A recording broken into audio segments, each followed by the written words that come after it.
Good evening, everyone. Welcome along to the SFC interviews. Here's Dale Binns. We were just waiting for you, Dale. We've just had a ridiculously long chat off stream, but we'll get into the stream itself now. And how's things, mate, first of all? Yeah, I can't complain. Obviously, difficult times for everyone. But on a personal note, yeah, I'm healthy. Family's healthy. I'm still in a job, having a drink. Yeah, I can't complain. So I feel blessed right now. That's great. And of course, what was it about Stevenage that kind of attracted you into joining the football club? And of course, it was Stimo who was manager at the time. And in fact, you just touched on it just a minute ago. He tried to sign you previously, hadn't he, as well?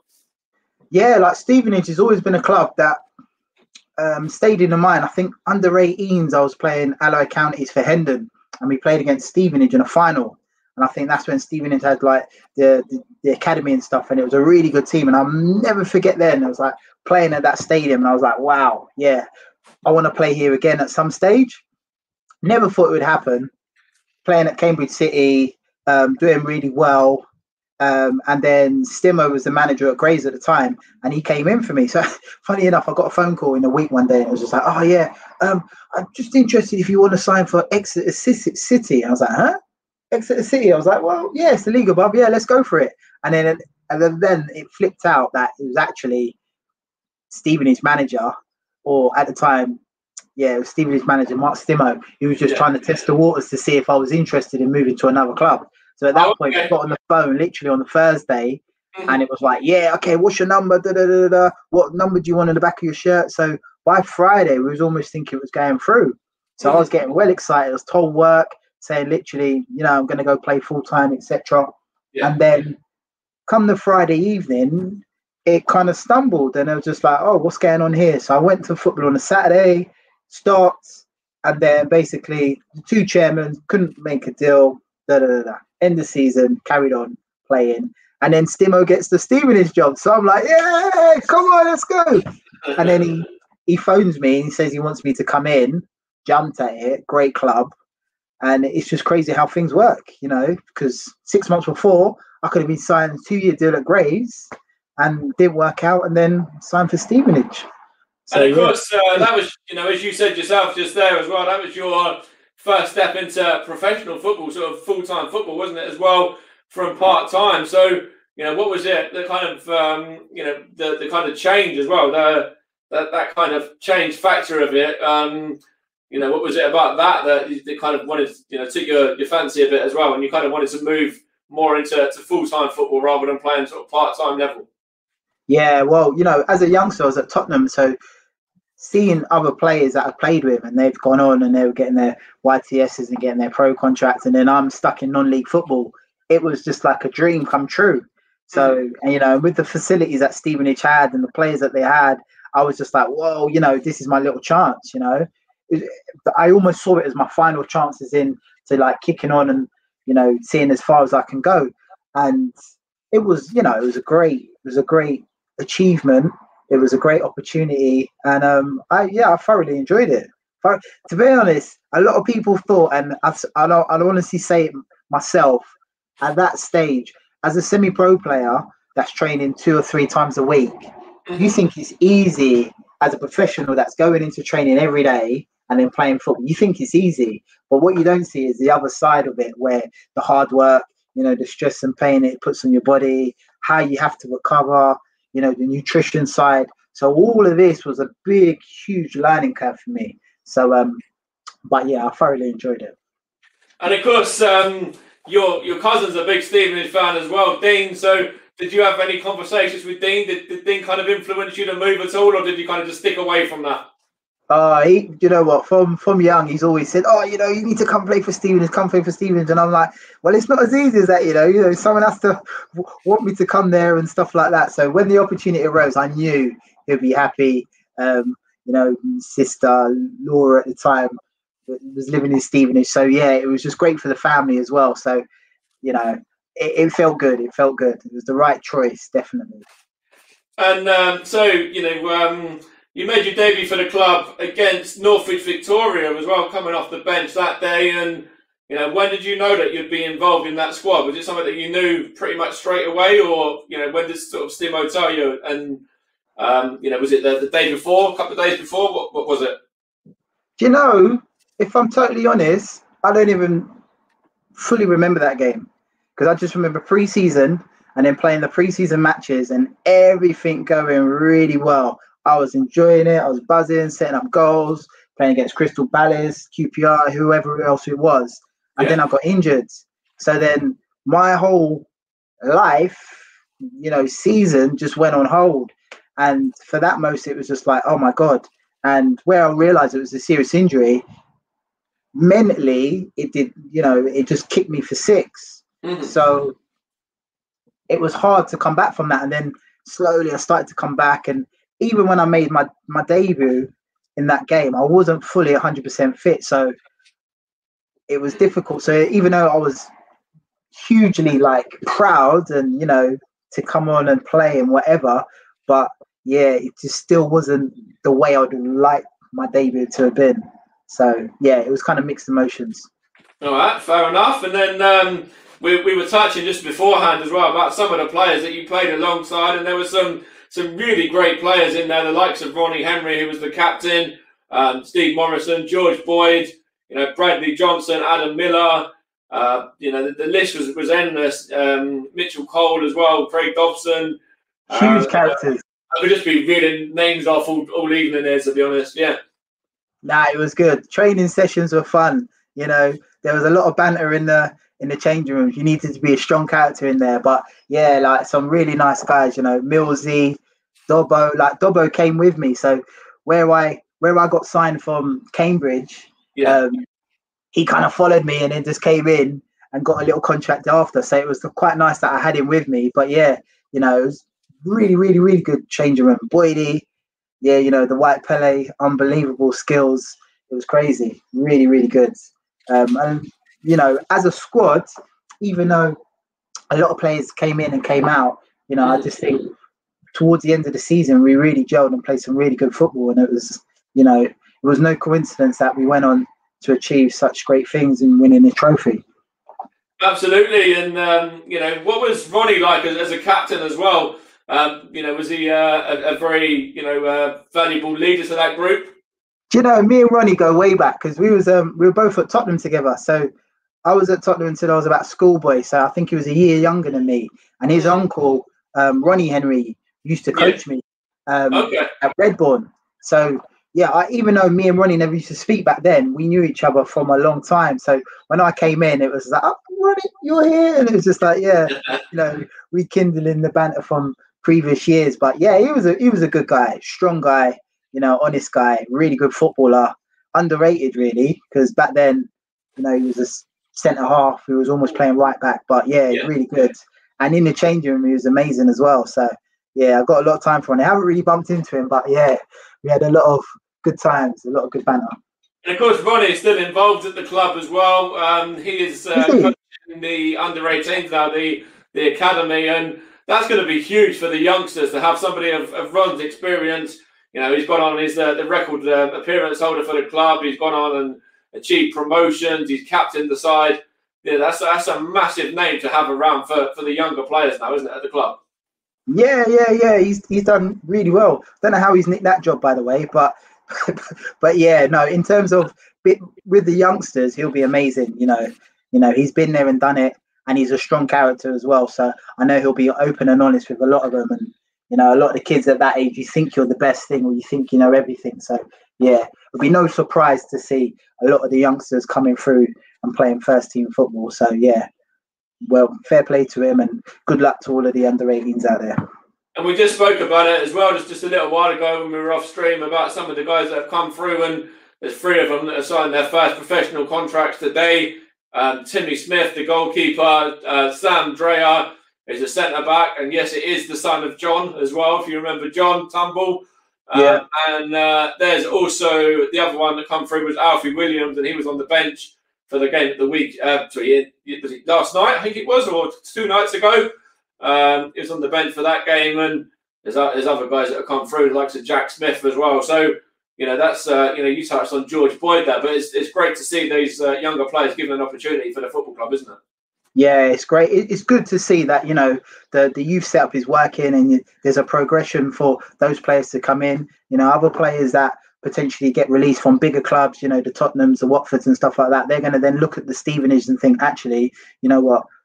If I go there, they'll give me a chance, and the proof is in the pudding. Anything I would say is to those players is that you sign those deals. This is a step for you. Don't feel that you've made it, because a lot of the time it can be like, oh yeah, I'm there now, relax. And then you're just almost in awe of the first team and everything that's going on. Still be hungry, still push, and still drive for further success. And that's where Jack Smith coming in. He's been excellent in the last 2 games. He come on as a sub at the weekend and got a man of the match performance in that one. Got man of the match on Tuesday night's game as well.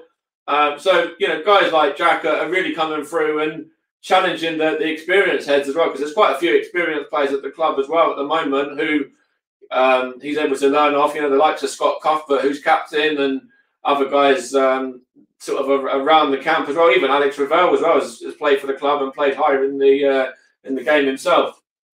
Yeah, no, it's good, and you can't beat that young energy. So as long as you've got the experience around them, that's just kind of steadying their head and allowing them to express themselves. It's no surprise that they're doing so well. I just think the thing is that when they come into the first team, it's usually like it's a high, but then you almost have to then maintain that level. So it'd be interesting to see, and I hope he does just continue on that rise.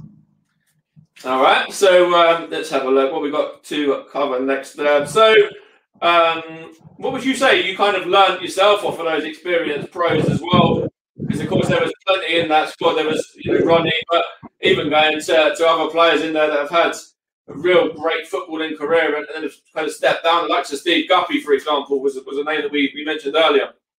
Yeah, I remember the day he signed. I was like, I think I was injured at the time. I was like, it was mixed emotions. Because one, I'm like in awe of Steve Guppy, this legend that's played at Leicester and Celtic, but then also thinking, shit, he's a left midfielder, he's a left winger, he's come to take my position. Competition, yeah.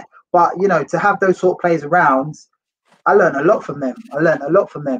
Sometimes you don't always appreciate and see it at the time, but later on, like months down the line or years down the line, you think back into moments what they did and their preparation and how they looked after themselves and things they said. And, it's definitely helped me, moving on from Stevenage and playing with other teams and stuff like that. But yeah, there were some huge characters, Millsy. I remember like the first day I went in training, Millsy like took me under his wing and, was talking to me and just seeing how he trains. And like, he's just one of those guys that was just like, he just leaves everything out there on the training field or on the pitch. It's just 100% the whole time. Whereas on the training ground, on the pitch, in the nightclub, anywhere that he is. Yeah, literally, whether it be 2-footing someone on the street in Vegas, it could be anywhere.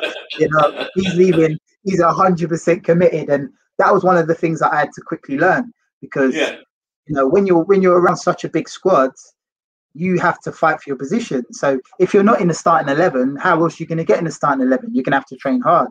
Whereas in non-league, smaller squads, teams or managers usually have their starting 11, so you don't necessarily have to train as hard. So that was a huge thing that I had to learn quickly, because usually I'll be like, oh yeah, I'll train at like 60-70% and save the rest for the game, but then there's no point in doing that if you're not in the starting 11 on the Saturday, what I mean? So it's just all of that, and it was just like, it was a huge learning curve which helped me like for the rest of my career. So yeah, feel truly blessed. And of course, when you were at the club there, it wasn't just Steve Guppy that you were competing with. You were competing with some real talent on that left midfield. It was either Steve Guppy, George Boyd, or Mitchell Cole. So it must have been very difficult to get into that side and to kind of keep your place. Yeah, it was good. I remember when I first signed, like it was like you signed in left midfield, George Boyd, the white fella, he's playing there. But at that point, like I was just like, oh yeah. But when I'm on that pitch, I'm just playing my game. I ain't thinking about nobody else. Everyone's got their own attributes, and and that was good. And I think that's what kind of like earned the respect of a lot of the players. And you know, how the season went on and stuff like that. You know, you just have to almost believe in yourself. And in all honesty, you know, you have to you have to overcome those like diversity and adversity throughout football. Otherwise, you're going to crumble. So that was another learning curve for me, because, you know, you could be playing in another team and you just have this new signing that's come through that's played like X, Y, and Z. And you're just like, whoa, what are you going to do? You're going to step up, or you're just going to allow that person to take your position? So, you know, it was good. It was healthy competition, must say. And I learned a lot from all of those players. Okay, so what we're going to touch on next. So you scored a couple of goals for the club. I think it was 2 in total in 15 appearances, including starts and subs. And yeah, I agree. It certainly wasn't enough, because there was a real talent there in yourself as a player. And I know a lot of the fans, when you left, a lot of the fans were disappointed to see you leave and see you move on without really being given an opportunity. And I know some of the goals you scored. There was the one against Cambridge in the 4-1. We're actually facing up against them at the weekend, and if we get a result, we stop them from getting promoted or winning the league, whatever it may be. So, of course, that was one of the derby games there as well. But, you know, what were those derby games like? And then, of course, you know, you sort of only played those 15 games there as well. And even the fans wish you would have stayed on and been able to stick around for a bit longer. So, you know, how do you kind of look back on it and kind of react to, obviously, the fans kind of knew enough about you and liked you enough to want you to stick around at the club for a bit longer? Yeah, I had a real connection with the fans, and I love playing there. And even though you say only 15 appearances, it seems so much more. I think I scored 3 goals though, but you know, I know you're the stats man. You must know more than me. But I remember scoring a special goal against St Albans. That's it. Yeah, it was a Tuesday night, and I banged in like was it volley or half volley from the left, and I was like, oh, okay. So in my mind, I was like, okay, this is the start of lots more goals, but it just didn't obviously work out that way. But yeah, even the few goals I scored, I think I scored 1 in the trophy game and 1 against Cambridge, which was, you know, it felt so good to score and then celebrate amongst your teammates and in front of the fans, you know. And like I said, it's such a shame that I had that injury, because I think a fit Binsey is a completely different kettle of fish. And I know it's a results game. And, you know, I think when I signed, there was a lot of hype around Boydie, but I was just a nice, good addition to the squad to be in that position. But I think when I got injured, it's like, you know, well, you have to replace players. And at that point, Guppy got signed.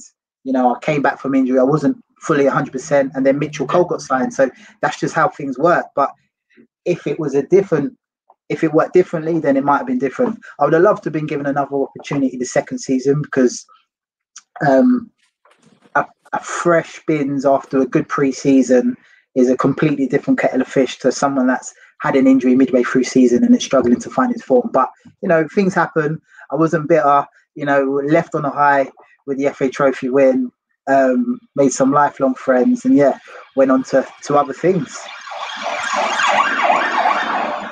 Right, so let's have a look. So let's see what we got on here. Yeah, so you mentioned about the St Albans goal there. That was the game we were narrowly beaten in as well. And, you know, what was the kind of differences between those derby games? Of course, you know, we went on and we beat Woking that season. I think we beat St Albans in the reverse as well.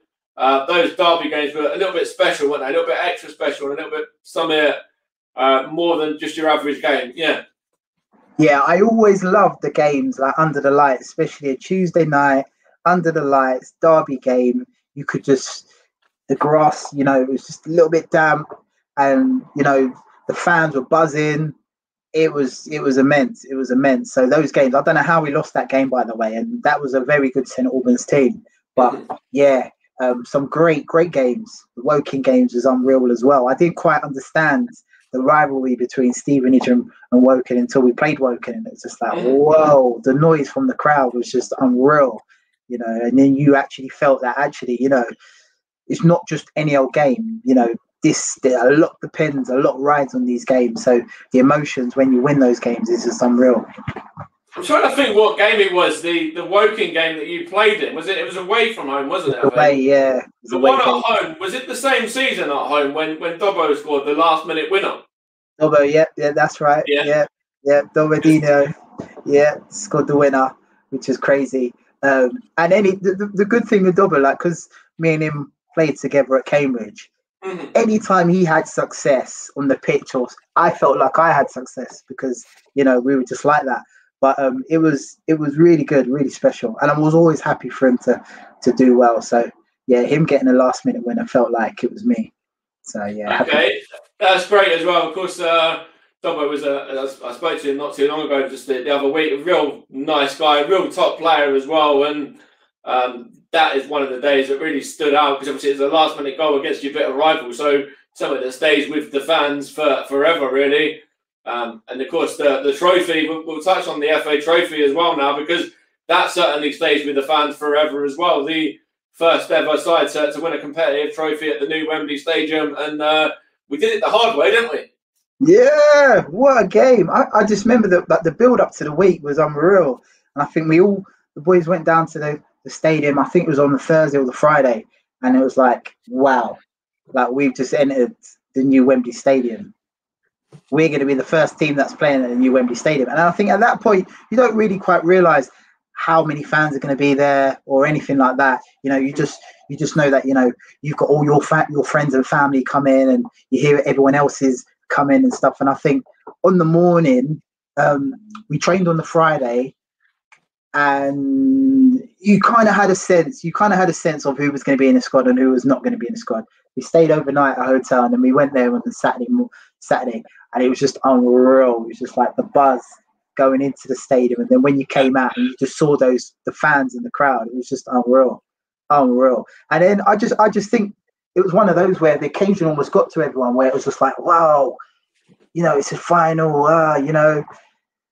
and Kidderminster, they started the game better than us, but then it was just like half time, everyone came in, it was just like that pep talk, calm down, Stimo did his bit, and then we just came out a completely different beast. And yeah, if I remember rightly, Dobbo kind of came on and changed the game. But yeah, it was just literally a game of two different halves. But yeah, it would have been, I feel for Kidderminster because they did, they turned up and brought their A game. But yeah, we had to win that game. We had to steal the show.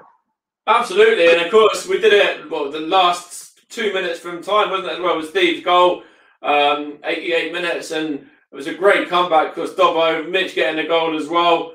And then Morrow getting the goal right at the end. And it was just an amazing day. It was just fantastic to be there amongst like-minded Stevenage fans. And like, even at half time, a lot of people were thinking, this is probably beyond us. There's probably not a way back into this. But I remember I was thinking, like, this side, there's something about this side, and this side is going to go on, and they're going to get a result here. They're going to go on, and they're going to pick up the trophy. Like, I didn't say it to anyone, but in my head I was thinking, like, this side is good enough to win the trophy. And then, I'm certainly going to take a smidge of credit for that. Well, that's the thing. That's what you need. You need that positive energy. And I think even at half time, it was like, yes, half time, but we're still in the game here. We're still in the game. Like, we haven't turned up. We haven't brought our game to them yet. You know what I mean? So it was almost like that's what they're going to have. We know what they're going to bring in the second half. So we know what we have to deal with. But then if we can bring our forward game, our attacking game, then we're going to cause them problems. And that's exactly what happened. So for a lot of us, yes, the way it happened, and it's just like, oh my God, like we were down and then we won.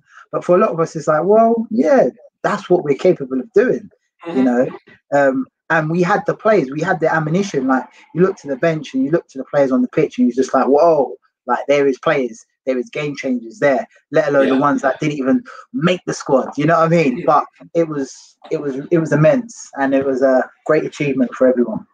And of course, with Steve getting that goal at the end as well, I knew Steve was going to score because Steve was scoring every single game. He was banging in goals for fun that season, and it wouldn't have been a cup final if Morrow hadn't scored. He's a goal machine. So I knew him. I knew Morrow from when he signed for Bishop Stortford. So when he signed for Bishop Stortford, I was at Cambridge City, and I remember it was a big thing because I think they signed him for like 10 grand or whatever it was back then, and like we beat him that day. But under the lights, but he scored, and it was just like, what? Like, who's this guy? Who's this guy? So then when he signed for us, I was kind of blessed. I was like, yeah, okay. But the difference is that because he'd already been in the pro game, so he'd already been in full-time football. Like I think he adapted well to it. Yeah. So, and he had huge belief in his ability. So he didn't care of the other egos or characters in the change room. He's just like, when I go and play, I'm going to do my thing. And, you know, he showed it. He showed it. And fair play to him, because he's gone on to achieve loads of things. And, you know, top guy.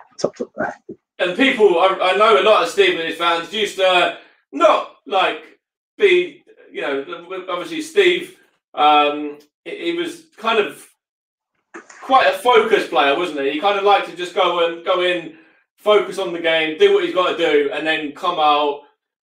So sometimes it was like it kind of didn't really want to stop and chat to the fans as much. But when you've got a player that's banging in goals every single game, and it's just so easy to kind of forgive that, because you know what he's going to do the next game afterwards. Yeah, that's the thing. Sometimes it can be taken many different ways, or it can be perceived in many different ways. And one of the ways is that people can say, "Oh, he's big time. He doesn't want to interact with the fans or anything like that." But he was far from that. He was just one of those quiet guys that he just came in, did his bit, and went. You know what I mean? And I remember even like when we was out in Vegas, I remember like sometimes like we all be out together, and he'll just go off on his own. He'll be just like, I'm gonna do my own thing, and that's the character he was. You know what I mean? So he was just like, focus, do it, boom. But he did really well. Absolutely, and that's side of a fantastic striker as well. Somebody that's just able to focus and just go and score ridiculous amount of goals for their football club. I think it's only Martin Gittins that's ahead of him in terms crazy of stuff.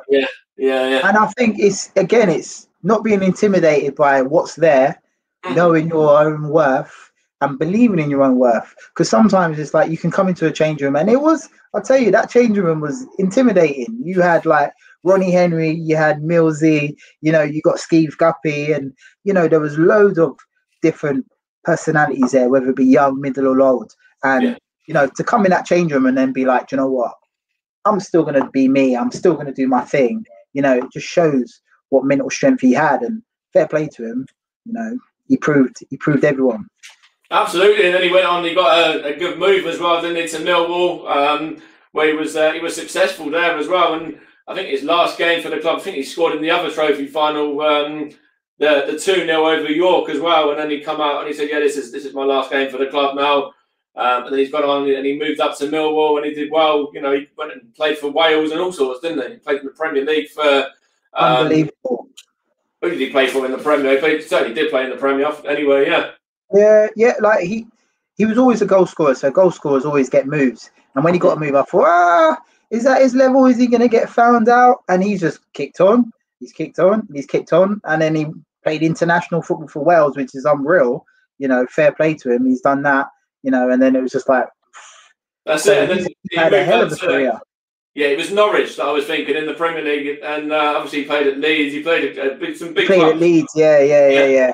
I think Leeds, he got found out. There was like levels, and it was just like, oh, okay, play for Leeds, you got to be of a certain. And he still did well. He still scored goals, but he smashed it. Absolutely smashed it. Legend.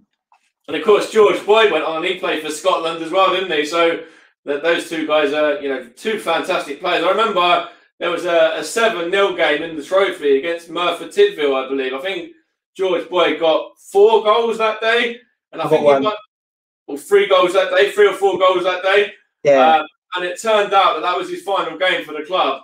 And I was away and I wasn't able to make it back, or, we were away for another few days. So we saw Boydie all the way up through the academy and all the way playing for the team, but we missed his final game by a couple of days. What a nice guy as well.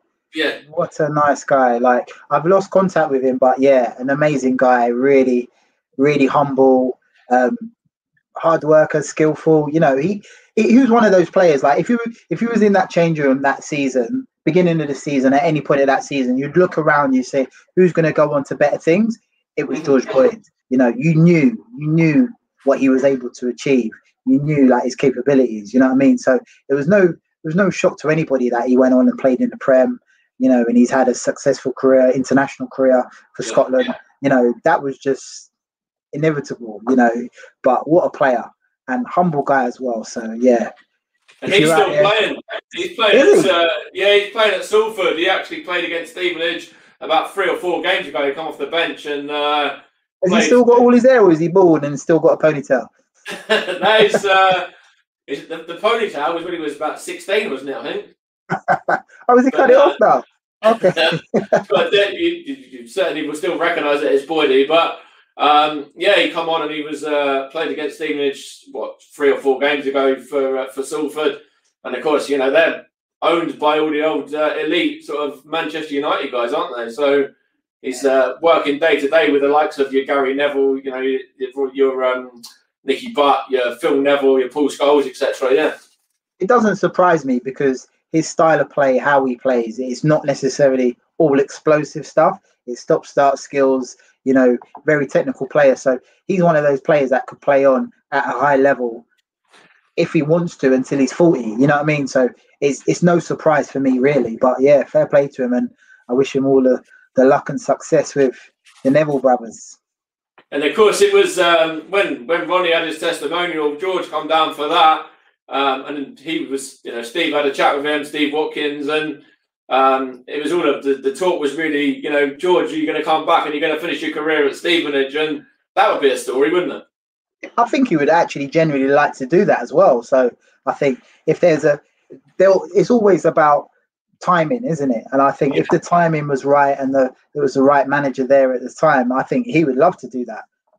Definitely, because Stevenage is definitely giving him the platform, you know, and giving him the chance to go on to all of these great things. So yeah, I'm sure it would be like, you know, it's meant to be, isn't it? Like for George Boyd to end his career there, even if it was just like a swan song towards the end. But yeah, that would be great, and I think that would bring out a lot of old fans as well. So a lot of fans that most probably no longer go down and watch Stevenage, they'll come out of the woodworks just to see him play again for sure. Absolutely, and so we've got a few more things I wanted to cover, really. So, of course, we touched on Mitchell Cole a little bit before, having the impact in the trophy final, and, you know, how good is it that the fans still kind of keep his name alive, and that, you know, the Mitchell Cole tournament that Keith's arranged, you know, that goes ahead, and, of course, he had his benefit game where Joe Cole and all of the West Ham guys come down as well, and it was Mark Noble, James Collins, Andy Carroll. There was quite a lot of them. And that's just a great story that obviously, you know, Keith and everyone are keeping alive the name of Mitchell Cole, and a real top player, a real nice guy as well, Mitchell Cole, a player that, you know, on his day was exceptional. I remember I said to you off screen, that was again against Eastbourne. He scored a hat-trick in 9 minutes. He, you know, was instrumental in that trophy final as well, and just a really top player and nice guy, wasn't he, Mitch? Yeah. Yeah. Again, it was like mixed emotions when he signed, because it was like, I remember the training session when he signed, it's like everyone said, "Oh, look, oh no, that's Mitchell Cole, that's Mitchell Cole." And I actually got Mitchell Cole mixed up with another player who played for Grays, Gary Hooper. He was a striker who went on to play thing. It's like Mitchell. Yeah. I think, okay, so I'm thinking, oh, he's a striker, he's a right midfielder. Oh yeah, like he's like, Mitchell Cole, he's a left winger, he's a left midfielder. I was like, huh? And then when I saw it, I was like, oh, okay. And then I saw him play, and I was like, whoa, okay, like you're good. You're good. Okay, I see. You're quick. You know, I was like, okay. So, you know, it was like bittersweet when he signed, but what a nice guy, and you know, he had a lovely family, and it's so sad. You know, when I heard the news, it was just like, what? I was just in shock for days because he's just so young, you know. But he's given a lot to Stevenage, and so it's rightly so that, you know, Stevenage are holding his name. But yeah, it's great for him, the family, and for all of that generation that knew and watched him, and, you know, came in week out and supported him. And even at Ronnie Henry's testimonial as well, they had Mitchell Cole shirts on the back with 21 on, just to kind of, you know, keep it there as well, and keep it, because he was a big part of Ronnie's career, and, you know, of course, Ronnie come, similar sort of time, wasn't it? Yeah.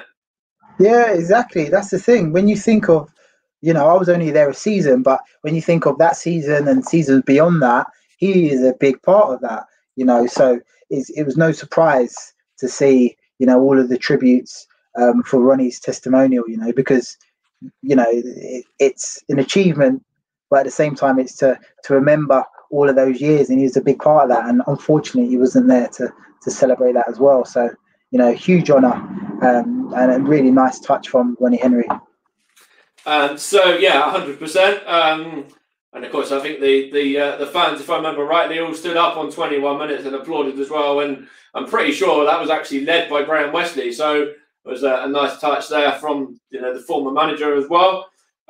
So what have we got next to cover? So what are your thoughts on sort of the job that Alex Revell's doing at the moment? I don't know how much you're able to keep across the club, and of course the club have remained in the Football League last season, and then this season have been able to sort of, what's the word, kind of solidify their place really with a few games to go. Yeah, I came down to a game last season. I think it was Port Vale at home. One of my friends plays for Port Vale, and I saw the Stevenage squad, and there was a few players in on loan and stuff, and it just didn't seem like the team and the management was at a place, where they felt comfortable. So I was happy that Stevenage managed to stay up last season and whatnot. And this season was just a fresh start. It's difficult because those golden years have been, a lot of the fans will just hold that as like the pinnacle of Stevenage, and it's going to take time for managers to come in, bring in their players, and for the young players to bed in, and and then kick on from that. But a lot of the time is like, as soon as you have a team and a couple of players are doing well, then the bigger clubs just come in and take those players. I think if you can almost get to a point where you've got a team, build, and then build again the following season, then you'll see the success of previous years. But the manager's doing a great job at the minute. I'm loving the fact that loads of the academy players are coming through and signing pro contracts. So it's good for the future, and it's good for the younger boys as well. Absolutely, and of course Alex Revell, this is his first job in management as well, and he's got the experience that was appointed in Dean Wilkins as well. Of course, a name that is quite familiar with football fans. Even if you don't know Dean, of course you know Ray, his brother who passed away. The sort of legendary Ray Wilkins, and Dean's coming, and he's been a massive part to turning the corner since December as well. He's really helped Alex out, and since sort of Christmas, you can kind of put the last 3 games to the side a little bit, but before that we were on a 12-game unbeaten run, and I think we were sort of dreaming as playoffs, as fans. Yeah, it's one of those things that when I look through the tables, I always look out for Stevenage just to see where they are, and I'll be like, oh yeah. So this scene has always been like, okay, they're safe, safe, and then it's just like, oh, actually, they got a chance of nicking into the playoffs, So it's always looking like that. So it's a great achievement, and hopefully, you just never know. You never know. But the way I see it is like, they've turned the corner. They've got some good players coming in. If they can keep the bulk of the squad and then add to that next season, then who knows what can happen next season. You know what I mean? But Alex Revell, it's great to see Phil giving like young, inexperienced guys a job and an opportunity. He was a great player, a great striker. So I wish him well. And of course, Alex was great at Stevenage, but the one goal that really a lot of people will remember Alex Revell for is that playoff goal for Rotherham, isn't it? And that was some strike. I think he smashed that top bins in about 25-30 yards. But he was a fantastic player, and I'm sure a lot of the younger guys are learning a lot off of Alex, and of course Dean and Ronnie and John Ashton as well. There's a lot of good players there and good people there that know Stevenage and know the values of Stevenage Football Club. And that is important, definitely, where they've got a good backroom setup that are there for the right reasons. Understand it. They've been there. They've got the badge and whatnot. So that is crucial. And in terms of bringing in players as well and helping the players develop, it's good. It's not always about having a huge name manager that doesn't necessarily know Stevenage or doesn't necessarily know the level. Because how are you then going to bring on the next generation? and it's kind of showed that in the past with some big characters coming in. But yeah, I think it's a great model that Stevenage are currently in. So yeah, long may it continue. And of course, as a club, sorry to stop you there, but as a club, you know, it's always been a club that's been run correctly. So, you know, I remember the days where I was there and I used to compare it to, like, say, the Wokins, and there was other non-league clubs at the time where you're just thinking, oh yeah, similar clubs, you know, they've got a nice stand or whatever. But how the club was run and the ambition of the club and the whole setup and how everyone's just bought into that, you know, just shows with the success that they've had over the years. But likewise, when you look at other teams, not to mention their rivals and stuff, but you think, you know, they've always been almost there, but then it's the ambition of the club, and it's just like, come on, if you want to achieve, the blueprint's there. You know, a lot of clubs should look at Stevenage and think the blueprint's there. This is how we can achieve and do it the right way without going up and then just completely dropping back down.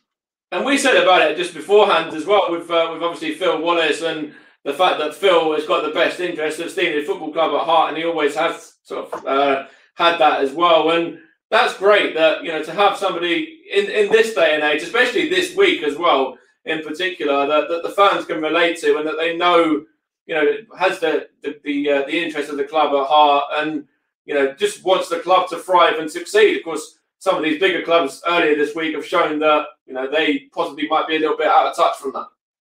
Yeah, definitely. And you think how long he's been there, the longevity he's been there, you know, there most would have been many opportunities for him to sell that club when they're at the height or at the peak of their powers, and he's just stuck with it. And, you know, it's no surprise that some of his like closest friends who are chairmen as well are almost trying to follow that model, like in Bournemouth and stuff like that. And there are clubs that are building in the correct way, in the right way, and they're big community-based teams. So it's good. It's good. I think, you know, especially non-league clubs as well, there's a lot of quick fixes or quick money where chairmen will come in and it's just like they'll throw money at it, but they're not necessarily thinking of the 2-3 year picture. It's just the 1 year picture. You know, I've been at many clubs where clubs are throwing money to win the league, and you win the league and it's like, okay, what next? Yeah, or, exactly. Okay, it can sustain it for one more season, but then what next? And then all of a sudden they just come tumbling down and disappear within the non-league pyramid. And, you know, a lot of clubs need to look at teams like Stevenage and think, you know, that is a good model. That's the way to go forward. 100%.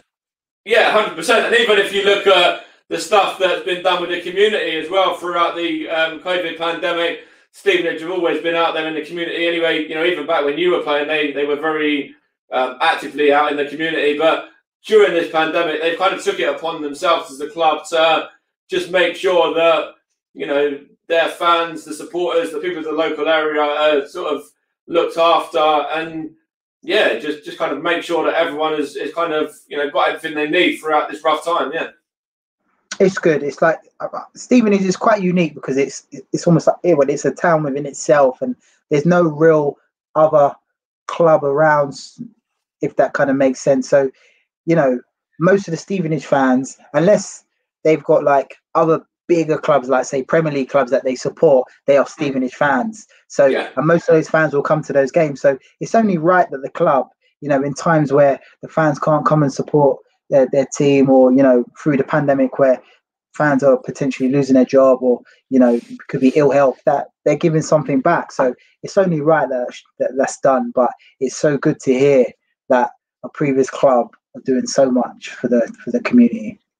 That's 100%. It's you know, they're out there with the sandwich deliveries at the beginning, and of course they've got the stadium set up as a vaccine hub now as well. So they're offering vaccines actually at the stadium, and it's great. Like, literally, it is such a fantastic thing to be having, and you know, it's a real for the club to be doing, I should say, you know, rather than actually having there. But it's brilliant. It's just it really makes you proud to have played for Stevenage in your case, or to have supported Stevenage for as long as I have in my case.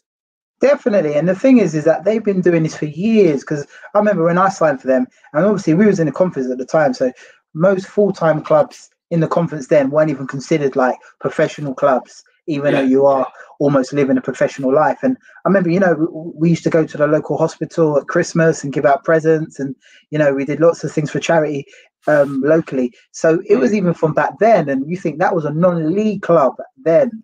So it just shows, like, from the top level down, how it's just spread over the years. A good model which they've got, and a lot of teams can learn a lot. Yeah, 100%.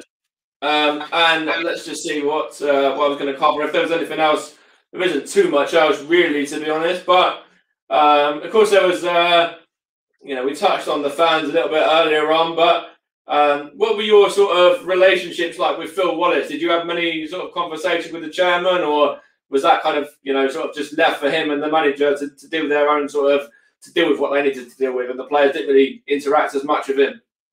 He was always there and about. He was a nice guy. You could see he was what's the word I'm looking for? He was a businessman, and he was a results man. So yeah. I remember early on, we started the season not so well, and then he came in and he just kind of put like an incentive out there for the boys, and it was just like, yeah, okay, if you guys achieve this and this, I will give you this. So it was just nice little touches, where it's just like, not that we necessarily needed that, but it was just an added bonus. And when it came towards the end of the season, like, he looked after the boys. We went on a trip to Vegas, which was unbelievable and memorable.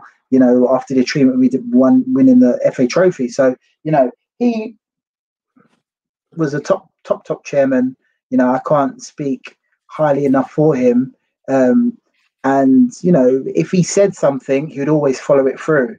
Whereas, as you find, where I've been at a lot of other clubs, a lot of chairmen will give it all of the talk, but then when it comes down to it, they won't follow it through. So you can lose a lot of respect for them. And then what people don't realise is that everybody knows somebody else. So if I'm then having a conversation and there's a player that wants to sign for Stevenage, from my experience, is going to then have an effect on whether they sign for that club or another club, etc. So how he was and how it's fed down through the actual club and how it's run, speaks volumes. And that's why so many other players are happy to sign for Stevenage over the years. Yeah, 100%. And there's been, we said before, there's been quite a few Stevenage players, players that have signed for Stevenage anyway. There's been a heap of different players from different years and whatever. But what you said there about Phil is spot on, really, because there's been the completion of the stadium now as well. It's now the new north stand as well is completed, and that looks so much better now, having that as an actual stand rather than sort of just that sort of, it wasn't a stand. I don't even know what you could call it beforehand. It was literally only fitting a few hundred people there, and those sort of few rows there, but now it's a proper stand now, and it's the club's taking shape. It's obviously got the lucrative Burger King deal as well, with the sponsorship and deals with like EA and all of that type of stuff, and the initiatives that the club are running. So Phil, he is a very sort of established businessman, and he's got a very good brain as well. He's got a lot of good ideas. And it's really helping the club to take off the pitch as well now. Definitely. And this was kind of my worry, I think, when Stevenage went on and it was like League One. It was like, oh, League One. Okay, well, the stadium only has a capacity of X amount. What's going to happen to the club? Where's it going to go? And it was almost like it was at that ceiling point. It was like, where's the club going to go from here? And I reckon a lot of the fans most probably thought the same.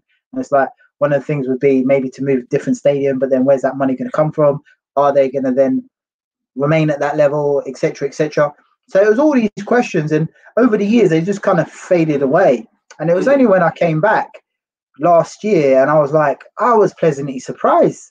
I was like, wow, this is a proper football league stadium. What they've done with the north stand, there's lots of other little touches, and I was really, really, really impressed. And it's a club that's should remain at that level. You look at the League Two and you look at the fans when the team's doing well and the capacity, you think easily that club should be in a League One position. without no doubt. And you look what Luton have achieved and been in the Championship. Who's to say Stevenage can't achieve that one day? You know, so yeah, fair play. And that's the dream. That's, you know, Phil was always had that same dream as well. He's always liked to, you know, thought of Stevenage's potential to get into the Championship. And, you know, Luton's one you said there, Wickham as well, another side that were in a similar kind of situation. And even, you know, we were competing against Sheffield United, as I said before, and beating them home and away, and getting results against them home and away as well. And, you know, they've obviously just been relegated from the Premier League. But last season, they had an exceptional run in the Premier League. And, you know, it's all ifs, buts and maybes. But if Wesley had stayed and maybe not jumped ship to Preston, yes, I understand why he did it. You know, it's a lucrative club and a club with a great history. And if obviously he wants to better himself and things like that, you know, he wants to be managed at the highest level he possibly can. But if it had stuck around, then you never know what might have happened that season as well. When we got to the playoffs in League One, you know, we were semi-finalists without him. If we had the experience of Graham Wesley there as well in charge, you know, we could have easily been Championship that season. Yeah. In all honesty, beginning of that season, the way the team just evolved and continued to get results, it would have been no surprise if that team got to the Championship. And it was a shame because obviously Wesley, it was his players there at Stevenage. I get why he left, but I genuinely believe if he would have stayed with those players, his players, and the belief that he installed in those players and the game plan that he could bring, yeah, why not? Why couldn't Stevenage get to the final? Because on their day, they could match any team.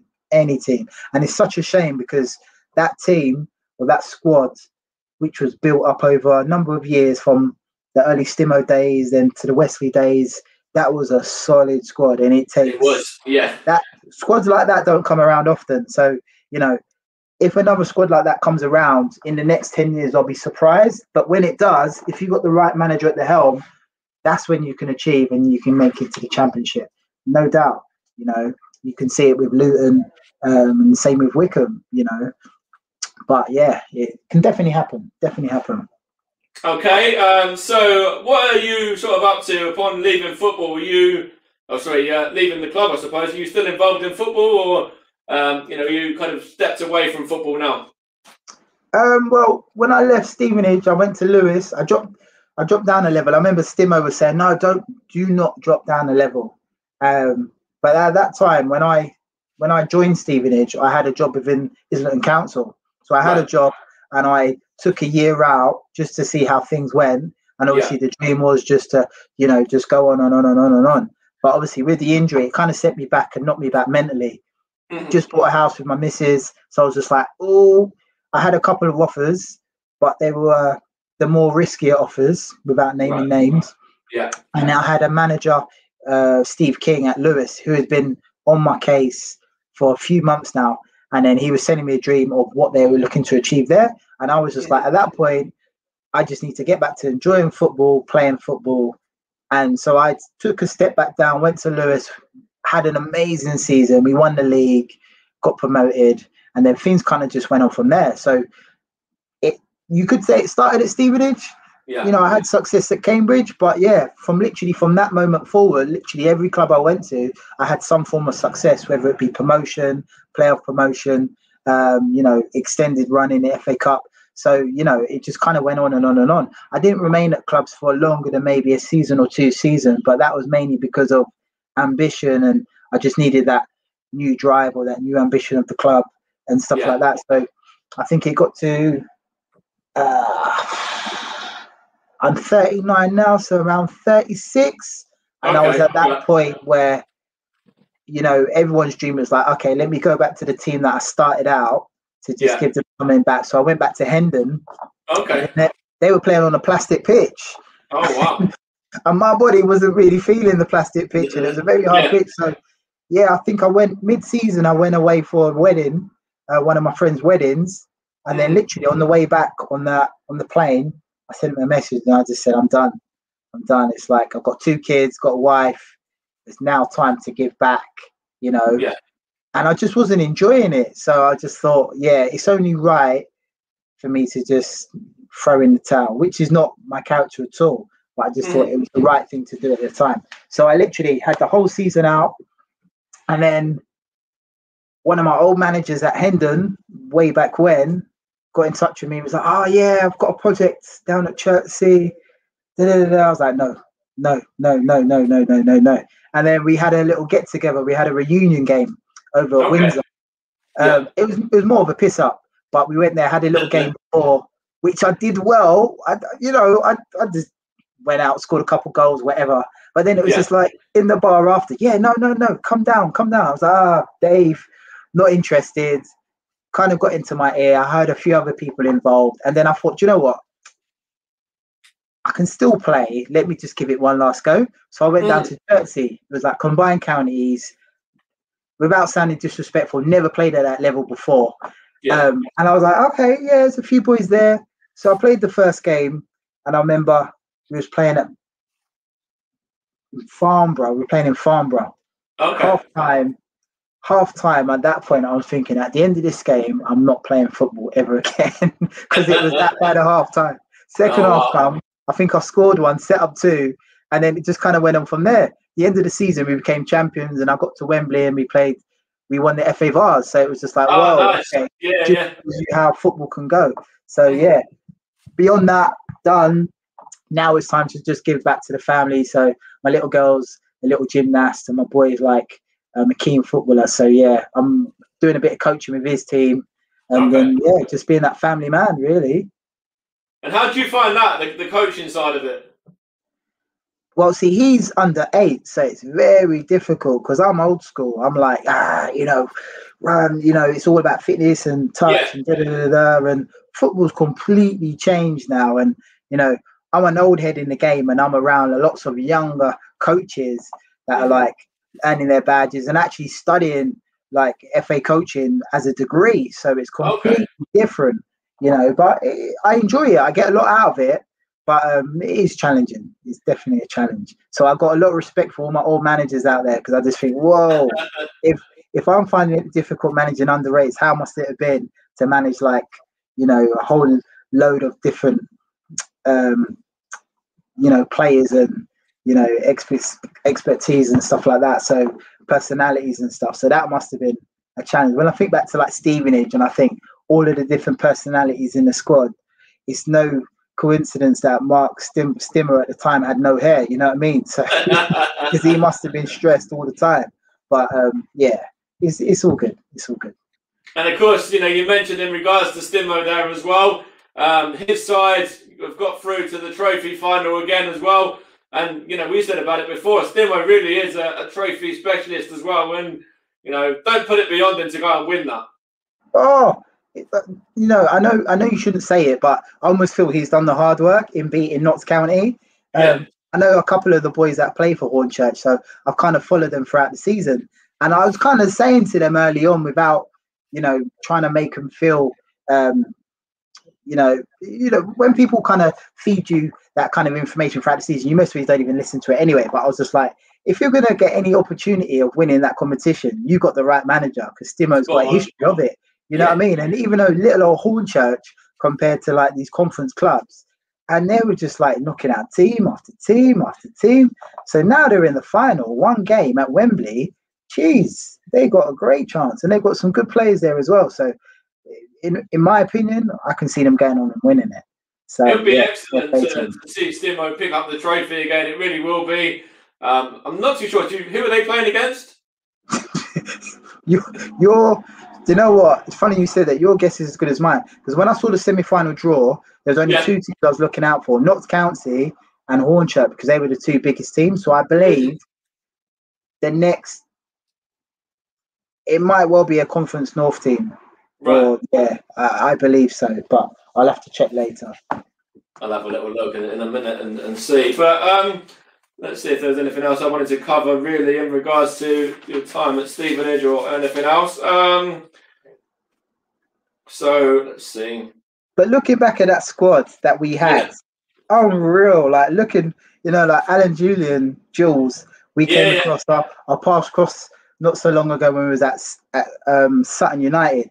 But like Barry Fuller, Nutter, Luke Oliver, Damien Batt, Santos Gaia, Jamie Slabber, John Nurse. Oh, there's some players, unbelievable. star-studded squad, crazy.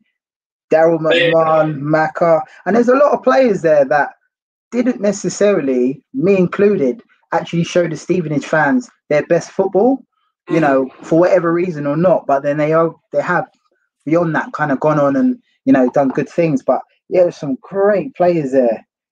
So they're playing, right. Hassim as well. Hornchurch are playing Hereford, so it's a big name side. Of course, they kind of reformed it, Hereford, on the back of all their financial issues and that. But it's Stimo. You never know. Stimo, you don't bet against Stimo in a trophy final.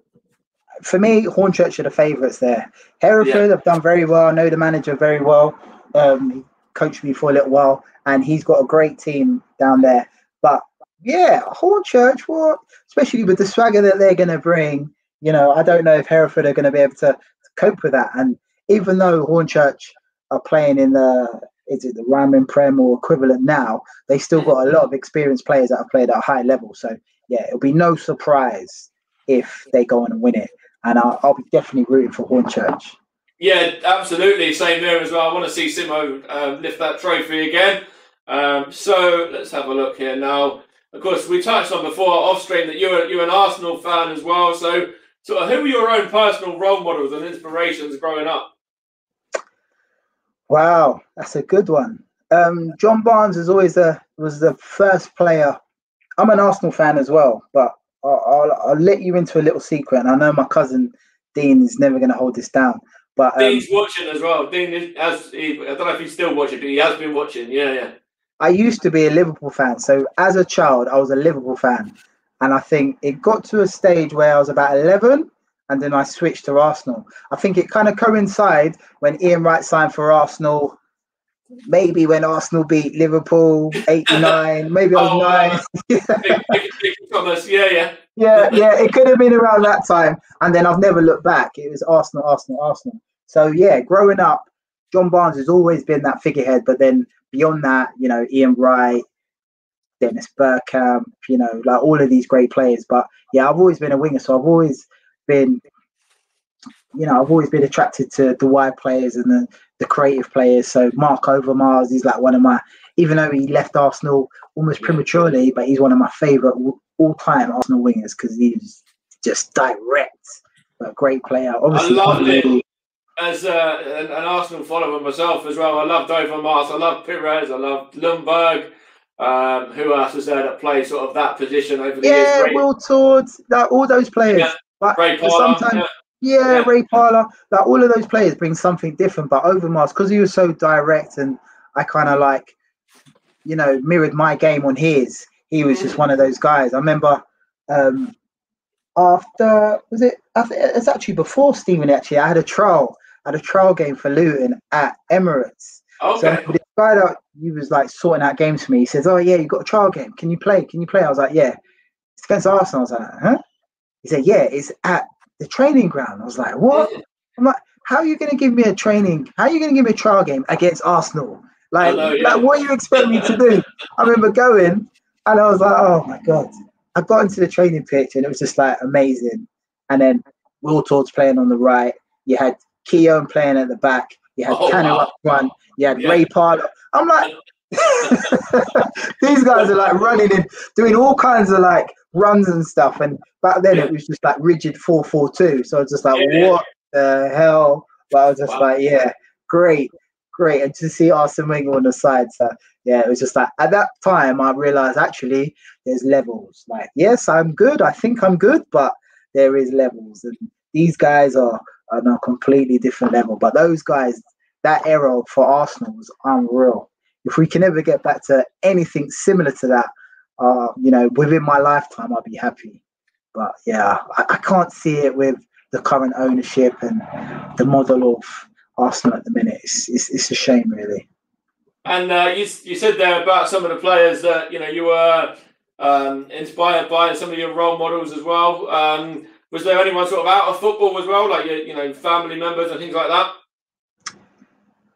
Like my dad was always the one that took me to and from football. You know, he would drive me to everywhere, and you didn't really appreciate it at the time. But it's only when you get older and you look back and you think, actually, not everyone has that. So definitely, he was a huge inspiration for me. I was quite fortunate as well, because I think in the non-league game, like my dad used to take me to a lot of games, so I used to go and watch Drax, who's like Johnson Hippolyte. He's a non-league manager, and I used to go and watch him play, and he used to play for like Will Stone and stuff like that. So from a young age, I understood the non-league way. So when I was in like at Hendon in a dust bucket with a hill, part of the pitch, you could lie down and you couldn't see that person on the opposite side.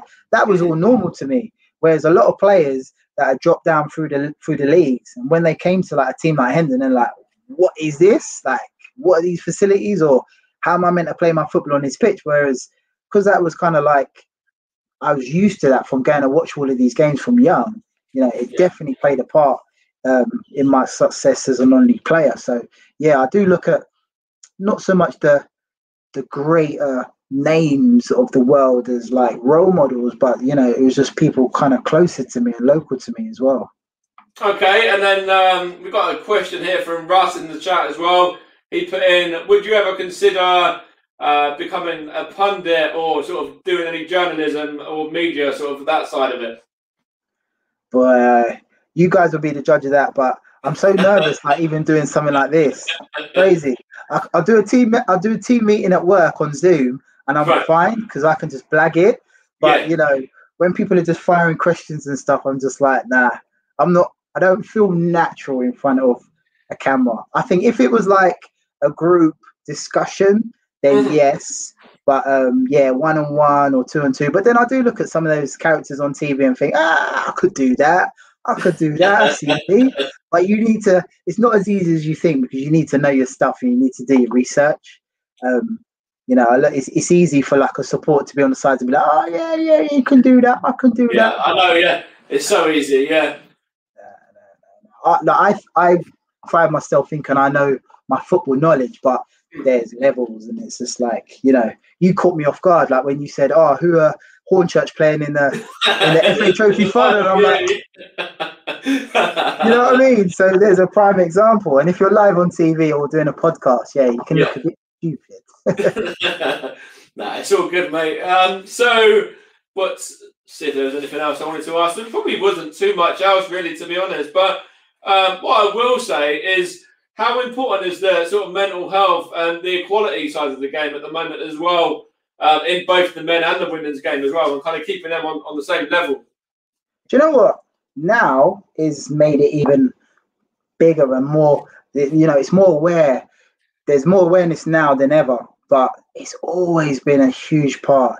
You just think at any level, like you think of all of these players that are at like the Tottenham academies, the Chelsea's academies and stuff like that, and they've been there since, that's all they know.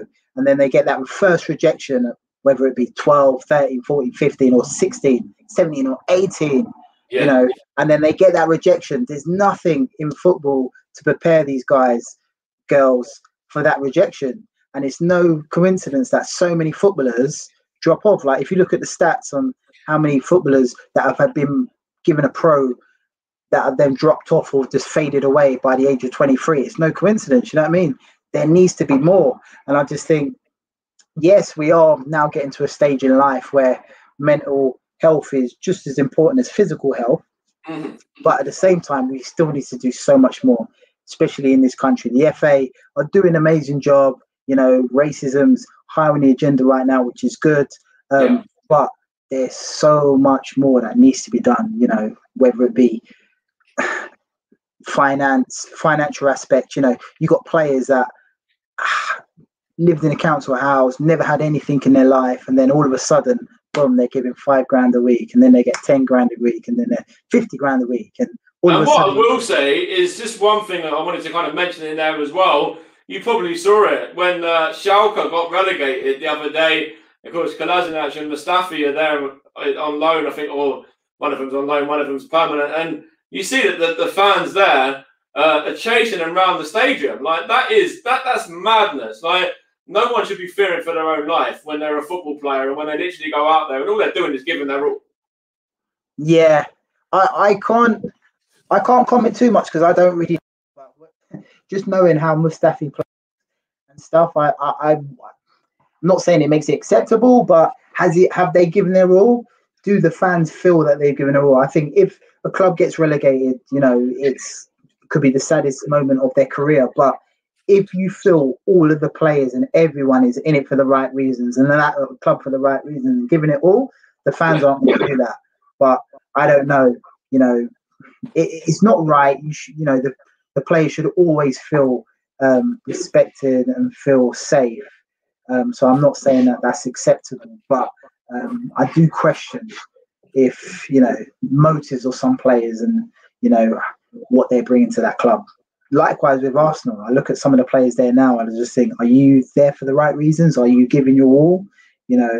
Whereas you look at other teams and players and how they're willing to literally die for the shirt. I don't necessarily see that everywhere in football anymore. No, that's a fair shout, to be honest. And I think that was probably the last thing I wanted to ask you. Let me just skim over this. I think it pretty much is. We kind of covered about your role models on that. Yeah, so that sort of sums everything up that I wanted to ask you. And of course, we'll leave it there. We've had a chat off stream as well. So I'll let you go and crack on with the rest of your evening, Dale. But thanks for doing this, mate. And hopefully, of course, I'm sure Dean will get you down at the Lamex at some point in the near future when we're allowed to do so again as well. And that's going to be huge, the impact of the fans. And maybe that might be what pushes the club on to maybe go and achieve the playoffs next year. Yeah, definitely. I think with everything that's going on this week, with the whole Super League, I think, the fans of local clubs are definitely going to have a bigger attachment to their club. And like you said, as soon as everyone's allowed back in the stadium, that stadium's going to be buzzing. So I'll definitely be looking out for fixtures. It's not too far from where I am. Always looking to take the boy out for a day out and stuff. So I'll be down there supporting the Borough team soon. So watch this space. All right, nice one. We'll wrap it up there then. So thank you for doing this, and I'll let you shoot, mate. So nice one. No worries. Take care, guys. See you soon. Cheers. Thanks a lot. Cheers. See you later. Bye. See you later. Bye bye.